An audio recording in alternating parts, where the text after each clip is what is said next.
తల్లి సాక్షికి ఏమి లేవు. నేను ఇంకో తప్పు చేసి ఏం చెప్పమంటారు, అది కూడా చెప్తున్నా మీకు. మీరు నన్ను ఒక ఆప్తుడిలాగా, ఆత్మ బంధువులాగా నన్ను ఒక 35 ఏళ్ళ నుంచి చిన్న బచ్చాగాడైనా సరే నాకు గొప్పగా నన్ను చేపించారు, పైకి తీసుకొచ్చారు. మురళి బాగా మాట్లాడతారు అనేది మీ వల్లే. మురళి సిన్సియర్గా ఉంటారు మీ వల్లే. మురళి లంగా పనులు చేయరు మీ వల్లే. మురళి డబ్బులు తీసుకొని పార్టీలు మారు మీ వల్లే. మీరే అన్నీ తిడుతుంటే పోస్తాని ఎబ్బో డబ్బులు తీసుకొని ఆ పార్టీకి సపోర్ట్ చేశాడండి. అది ఎందుకు వెళ్ళలేదు? నేను చేయలేదు కాబట్టి. తాగి పడిపోయాడండి ముందాగి ఆ పార్టీలకు. నేను తాగను, నువ్వు పట్టుకోవాలి. మీ వల్లే నేను మంచివాడిని, మీ వల్లే నేను హానెస్ట్ని, మీ వల్లే నేను హంబుల్ని మీరు తెచ్చారు.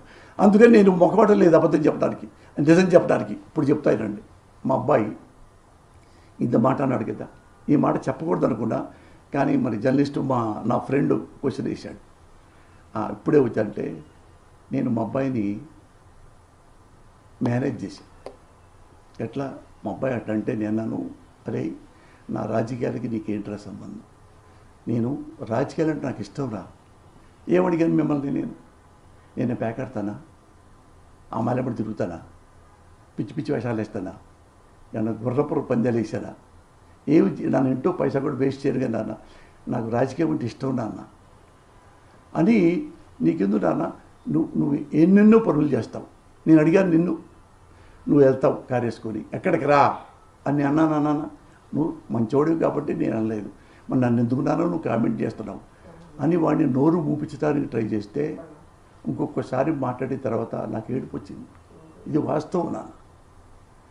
మా అబ్బాయి నా మాటలు అంటే రాజ్యసభ ఇస్తారు, ఎమ్మెల్యే ఇస్తారు, ఏమైనా అడిగినా ఇచ్చారు, వద్దని చెప్పాను. ఆయన నన్ను ఒక తమ్ముళ్ళలాగా బాగా చూసుకున్నారు, అభినందించారు. అలాగే నారా చంద్రబాబు నాయుడు గారు మిమ్మల్ని ఎంతో గొప్పగా గౌరవించారు, అది మీకు తెలుసు.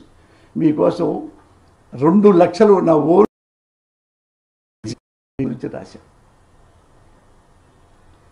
నారా చంద్రబాబు నాయుడు గారు చేసిన మంచి పనులు అని అట్ట లిస్టులు కూడా రాశాను. మళ్ళీ మీరు పొరపాటు ఇచ్చినప్పుడు మనల్ని విమర్శించాను. దాని గురించి ఇప్పుడు నాకే బాధ అయితే ఏం లేదు. కానీ నేను ముఖ్యంగా రాజకీయ నాయకులందరికీ నేను నమస్కారం చెబుతూ, ఇన్ని సంవత్సరాల పాటు నన్ను ఆదరించారు. అందుకని ఈ సంవత్సరం ఇక్కడి నుంచి, ఈ రోజు నుంచి నేను చనిపోయేదాకా నా బిడ్డల కోసం, నా కుటుంబం కోసమే నేను బతుకుతా. ఏ రాజకీయాల గురించి నేను మాట్లాడను. ఏ ఒక్క రాజకీయాల గురించి కూడా మాట్లాడను. నాకు బాగా నేషనల్ వైడ్ దేశానికి సంబంధించిన వాడు కాబట్టి నరేంద్ర మోడీ అంటే దేశభక్తుడు. అలాంటి వాడిని మాత్రం ఎప్పుడన్నా ఒక మాట అంటే చాలా గొప్పవాడండి, దేశభక్తుడు. ఆ మాత్రం అయితే అంట మన దేశం కాబట్టి, మన దేశభక్తుడు కాబట్టి, గొప్ప ఎవరెస్ట్ అంతా గొప్పడు కాబట్టి. అది కూడా రాజకీయాలు ఒకటే.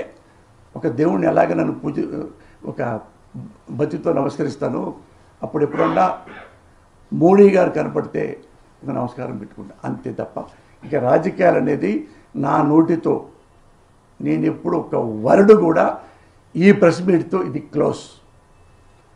నా బిడ్డల గురించి క్లీన్గా, నా బిడ్డల గురించే. రాజకీయాల గురించి మాట్లాడను, రాజకీయాల గురించి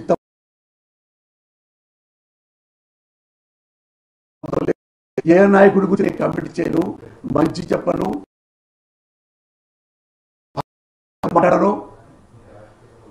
మీ ప్రెస్ మీట్లో ఎంతమంది ఉన్నారో, మీరు ఎంతోమంది డజన్లు